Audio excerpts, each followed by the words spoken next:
J'ai été une personne malade dans le désespoir profond et aujourd'hui je suis heureuse. Et donc le rétablissement c'est possible pour tous. Moi ça j'en suis persuadée. Il faut le crier, il faut le slammer. J'ai souvent marché à reculons. Je me sentais seule dans l'univers jusqu'à totalement péter les plombs. J'ai souvent rêvé ma vie dans ma tête plutôt que de la vivre. Je suis médiatrice santé-père et surtout une personne concernée par un trouble psychique depuis plus de 20 ans, en voie de rétablissement et assez engagée au service du rétablissement. Je passais le plus clair de mon temps dans mon lit et mon entourage me disait « Allez, bouge-toi et ça ira, tu verras. » Ça ira, tu parles et bouger quoi? Je suis un ancien musicien, violoniste. Je suis concerné par les troubles de santé mentale depuis l'âge de 21 ans, en rétablissement depuis une quinzaine d'années. Le rétablissement existe, il faut le savoir. Le travail de Santé Mentale France est de stigmatiser et moi je suis heureux de participer à ça.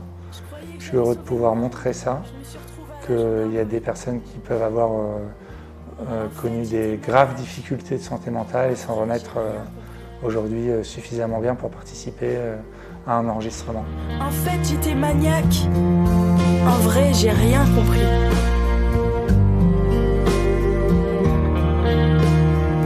Je me suis retrouvée à l'hôpital, c'est pas très original. Puis je suis redescendue en dépression résistante. Le slam c'est assez vieux dans mon histoire et l'écriture aussi. Ça a toujours été un canal par lequel j'aime m'exprimer et donc c'est très important pour moi. Je travaille dans un endroit où il y a une radio. C'était en vue d'une émission de radio pour les semaines d'information sur la santé mentale que j'ai composé ce slam-là.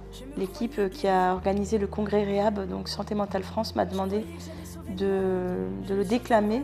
Il a eu un certain retentissement, un certain succès. Je n'en pouvais plus de souffrir. L'envie de partir était puissante. Mais un jour, un ami m'a dit « Choisis la vie maintenant. Le rétablissement est dans le mouvement. » C'est quelque chose, la santé mentale, qui est très difficile à exprimer. On peut très bien vivre avec, on peut très bien avoir des amis malgré ça, on peut très bien avoir une vie, du travail, une vie comme chacun. Moi, j'ai toujours pris le parti de parler de mes troubles psy de toute façon, mais je trouve que d'en parler en slamant ou en musique, c'est beaucoup plus facile parce que la musique a une puissance d'évocation qui est assez impressionnante.